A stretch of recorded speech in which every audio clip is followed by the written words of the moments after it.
어, 어제까지의 말씀으로 해서 예수님께서는 갈릴리에서 예루살렘까지의 그러한 모든 여정을 마치시고 이제 예루살렘에 거의 도착하셨습니다. 거의 다 도착하셨습니다.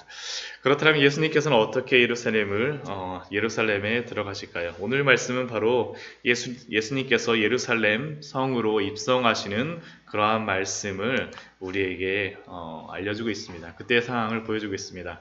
지금도 이스라엘에 가게 되면 대부분 이스라엘의 그러한 명절들이 구약에 관련된 그러한 명절들만 그들은 지킵니다. 그들은 신약을 인정을 하지 않기 때문에 구약의 명절들만 대부분 지키고 뭐 초막절이라던가 뭐 유월절이라던가 오순절 같은 경우에는 그들의 어떠한 명절로 해서 휴일이라서 그날 쉽니다. 그래갖고 뭐 그러한 일들이 있을 때 뭐 나름대로의 그러한 것들을 합니다. 뭐 초막절 같은 경우에는 위에 진짜 갈대 같은 거, 뭐 그런 거 가져다가 대추야자의 분리 가져다가 다 초막도 만들기도 하고요. 불임절 같은 경우에는 어떤 경우도 있냐면 사람들 그 불임절 때 하만이 죽게 되는 거잖아요, 그렇죠? 근데 그때 이제 하만이 죽은 그런 참수형 당하는 것 같이 그런 모습도 만들어 놓기도 하고. 근데 개신교에 대한 그러한 명절은 거의 없는데 유일하게 예루살렘이 굉장히 북적일 때가 있습니다. 개신교 명절로. 그때가 언제냐면 바로 부활절 때입니다. 부활절. 부활절 때가 되게 되면 그 이스라엘 사람들이 이렇게 하는 게 아니라 전 세계에 있는 모든 사람들이 예루살렘으로 쭉 모입니다. 예수님의 순환과 그러한 고난들. 근데 그런 것들도 이제 행사들이 있지만 가장 유명한 행사는 뭐냐면 바로 오늘 저희가 읽었던 말씀과 같은 그러한 행사를 의사합니다. 지금도 감람산 뒤에 가게 되면 벳바게가 있는데요. 벳바게에 가면 벳바게 그 정교회가 있습니다. 정교회에 부활절 때 한 일주일 전쯤 해가고 사람들이 다 모입니다. 그래가지고 전 세계에서 진짜 전 세계 사람들이 다 모여요. 언어가 진짜 굉장히 다양합니다. 그냥 모이는 것도 아니고 어떠냐면 스피커 있잖아요. 스피커 진짜 집에 이만한 스피커를 막 여기다 막 어깨에다 메고 이렇게 막 끌고 전축 같은 거 오디오 같은 거 막 가지고 기타 가지고 막 옵니다. 그리고 저 사람들이 저기 왜 저걸 가져왔을까 그랬었는데 나중에 알게 됐는데 그 행진을 하는데 벳박에서부터 이렇게 산을 넘어서 가는 겁니다. 감람산을 이렇게 넘어서 가고 예루살렘 이제 스테판스 게이트라 해서 이렇게 라이온스 게이트라고 들어가는 한 3km, 한 4km 정도의 그런 길이 3km 정도죠. 벳박에까지가 한 3km 정도 됩니다. 지금 여기가. 그러니까 한 3km 정도의 길을 사람들이 행진을 하는데 어떻게 행진을 하냐면 온갖 노래, 자기들이 준비해온 찬양들을 하는 겁니다. 막 찬양들을 하면서 하는데 아까 준비해놨던 그 스피커들 거기다가 전 세계 찬양이 각자 막 준비해 오는 겁니다. 그래서 막 거기 찬양 나오고 막 기타 치고 하다 보면 찬양하면서 막 춤도 춥니다. 막 아프리카 같은 그러한 곳에서 오신 분들은 정말 흥겨워요. 막 이렇게 하면서 막 시스터 액트 나오는 것 같은 그러한 장면들도 하면서 이렇게 막 흥겹게 합니다. 오늘 바로 그 모습을 보이죠. 예수님께서 감난산 벳박에 이르렀을 때 두 제자를 보내셔가고 나귀와 나귀 새끼를 준비하실 것을 예수님께서 말씀하십니다. 이 벳박에는 어디에 있냐 하면 나사로가 죽었다 살아난 베다니 옆에 있는 그러한 마을입니다.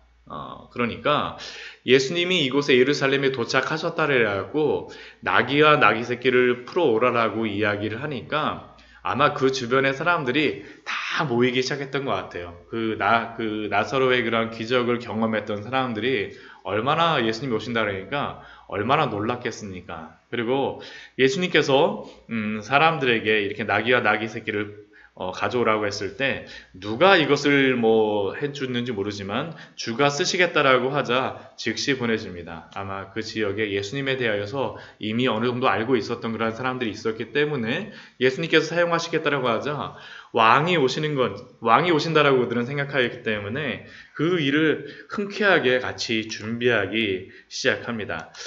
그러면 예수님께서 왜 나귀들을 이렇게 가져오라고 말씀을 하셨을까요? 뭐 다른 좋은 것들도 있는데 뭐 말을 타고 들어가셔도 되고 뭐 왕같이 들어가실 수 있는데도요. 그렇죠. 그 주변에 준비하실 수 있으면 충분히 사람들을 통하여서 준비케 하실 수 있음에도 불구하고 왜 나귀를 타고 들어가셨습니까?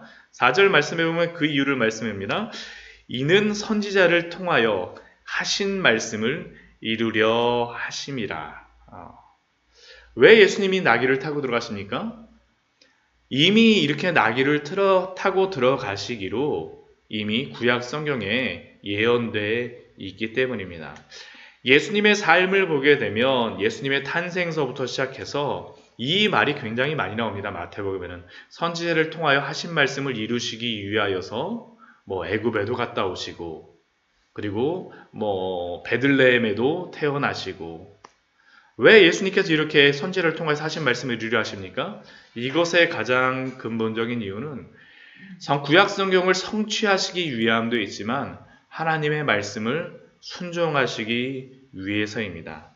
예수님의 삶을 우리가 잘 묵상해 보게 되면 그의 탄생서부터 죽음까지 하나님께 대한 순종의 삶이라는 것을 우리는 발견을 할 수 있습니다. 왜 예수님께서 이렇게 순종의 삶을 사셨습니까?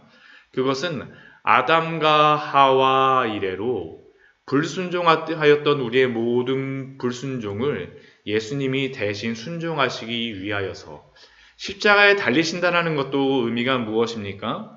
우리의 모든 죄에 대하여서 불순종하여서 우리의 길로 갔던 그러한 모든 것들을 순종하시기 위하여서 지금 순종의 길을 가고 계시는 겁니다.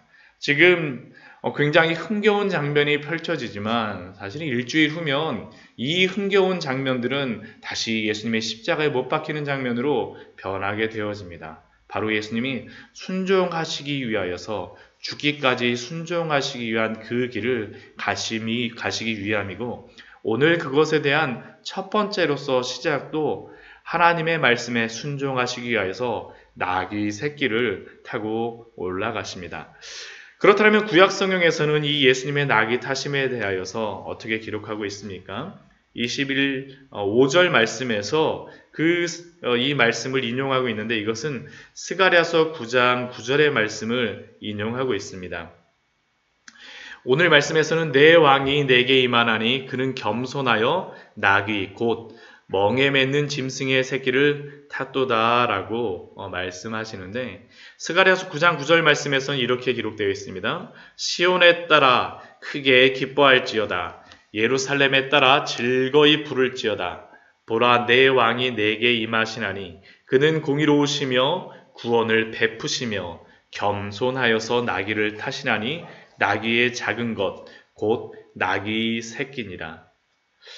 결국 예수님께서는 이 땅에 왕으로 오시지만 저희가 볼 수 있는 이 5절의 말씀도 그렇고 스가랴의 말씀도 그렇고 우리에게 알려주시는 것은 이 땅에 자기의 땅에 오시지만 정복의 왕으로 오시는 것이 아니라 겸손의 왕으로 온유하신 왕으로 오신다라는 것을 보여주시기 위해서 예수님께서는 나귀를 타셨습니다.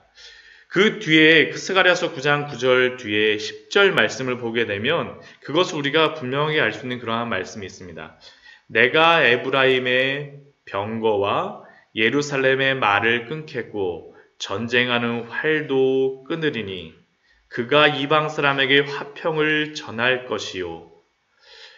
결국 예수님께서는 겸손의 왕으로 이 땅에 오셔서 에브라임의 모든 병거들 예루살렘의 말들, 전쟁하고자 하는 그런 활들을 모두 끊고 대신 화평을 전하시겠다라고 우리에게 알려주십니다.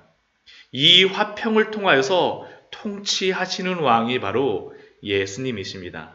그리고 그는 그것을 보여주시기 위해서 겸손의 왕으로 나귀를 타셔서 오심을 우리에게 선포하십니다.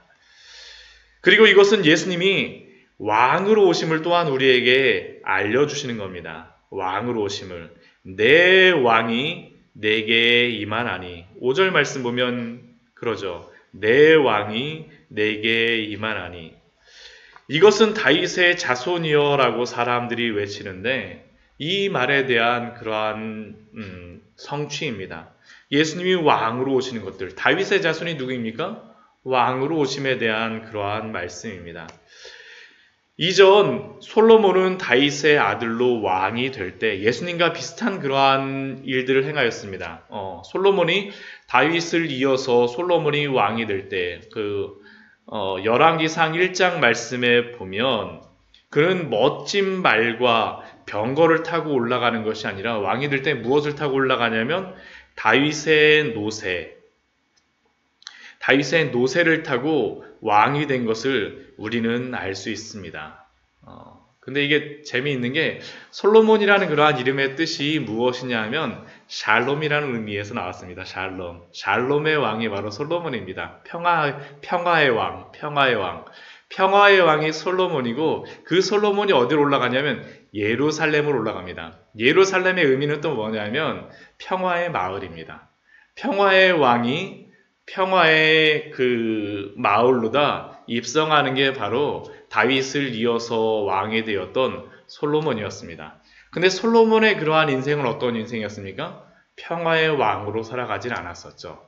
그 같은 경우는 처음에는 노새를 타고 나귀를 타고 예루살렘을 입성하여서 왕이 되지만 이스라엘 백성은 이전에는 말을 키우질 않았어요. 말을 많이 키우지 않았는데 그전에는 걸어서 다니고 그랬었는데 말을 다른 나라에서 수입하기 시작한 왕이 누구냐면 바로 솔로몬이었습니다. 병거를 만들고 하나님이 만들지 말라고 한 병거를 만들고 말을 수입하고 그래서 자신의 어떠한 점령자로서의 그러한 왕의 모습을 키웠던 사람이 솔로몬이었었는데 그러나 참된 다윗의 자손으로 오신 예수님은 어떠십니까? 나귀를 타고 올라가시죠.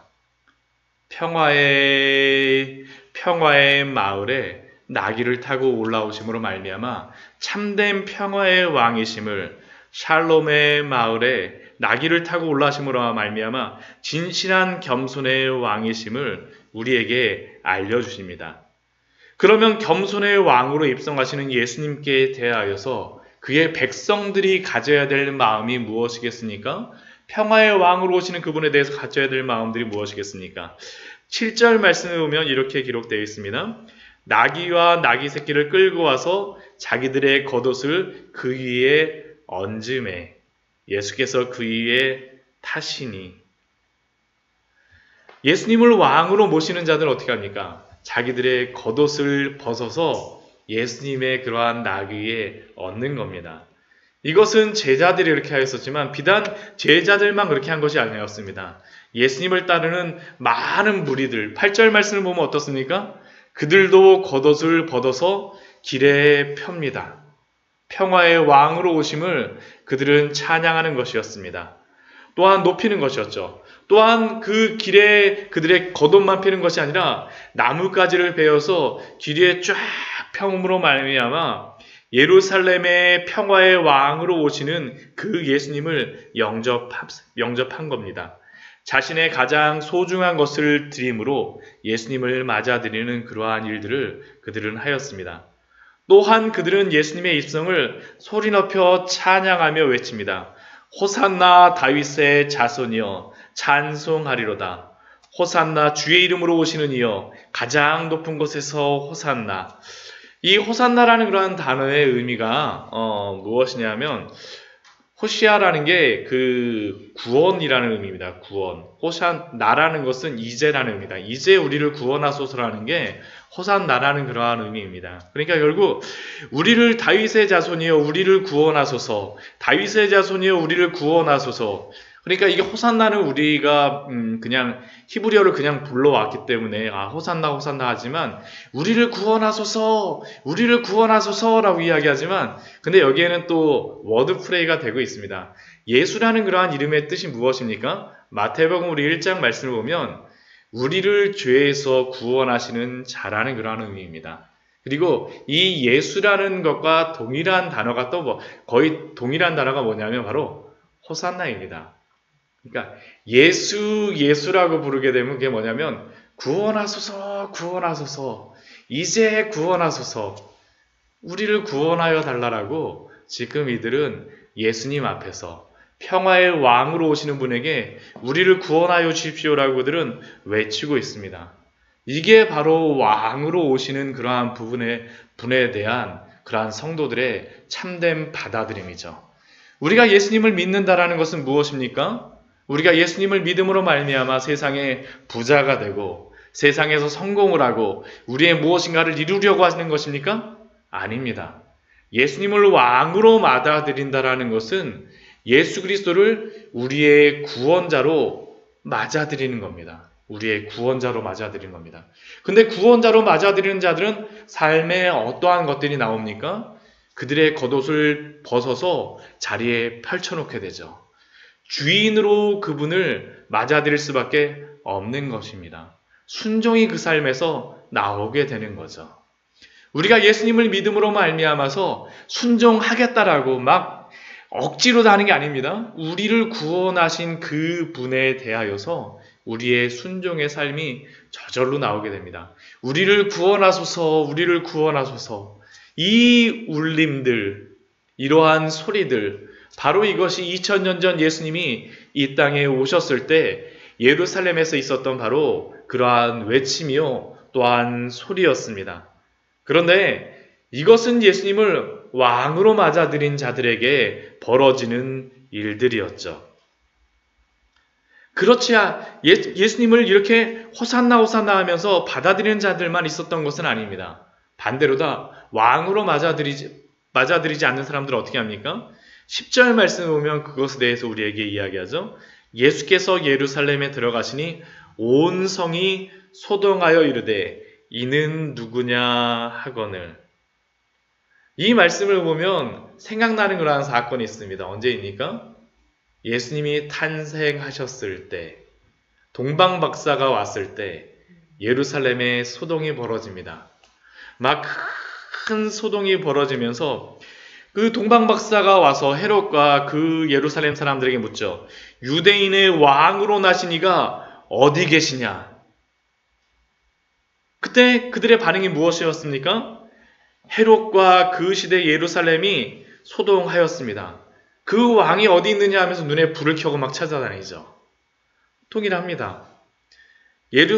호산나 우리를 구원하소서, 예수라고 외치는 그 속에서 그들은 예수님을 맞아들이고자 하지 않는 사람들은 소동하며 이는 누구냐 하면서 반문하고 있었습니다. 그리고 이 반문에 대하여서 그 무리들, 알았던 사람들은 누구입니까? 선지자 예수라 하면서 예수님이 누구인지를 이야기합니다. 근데 이것은 2000년 전에 있었던 일만은 아닙니다. 우리의 지금 현재에서도 이러한 일들이 계속 벌어지고 있죠. 오늘날도 2000년 전과 별반 다르지 않습니다. 지금도 세상에 대하여서 예수 그리스도에 대하여서 외치게 되면 많은 사람들이, 어떤 사람들은 예수님을 믿고 호산나 호산나 우리를 구원하소서 회개하며 예수 그리스도를 구주로 영접하며 주인으로 모시고 살아가지만 또 한편에서는 어떻게 합니까? 이는 누구냐 하면서 지금도 반문하며 예수님에 대하여서 배척하는 그러한 자들이 있지 않습니까? 그러나 예수 그리스도를 평화의 왕, 겸손의 왕으로 믿고 그분을 왕으로 영접하는 자들에게는 예수님은 구원의 소망이요 기쁨의 이름인 줄 믿습니다. 나사렛 촌부의 이름과 같이 하찮은 이름으로 생각하며 무시하는 자들 속에서 예수 그리스도의 그 아름다우신 이름, 오늘도 우리의 삶 속에 자랑하며 살아가기를 소원합니다. 정말 이러한 은혜가 있기를 축원드립니다. 우리 잠시 같이 기도하도록 하겠습니다.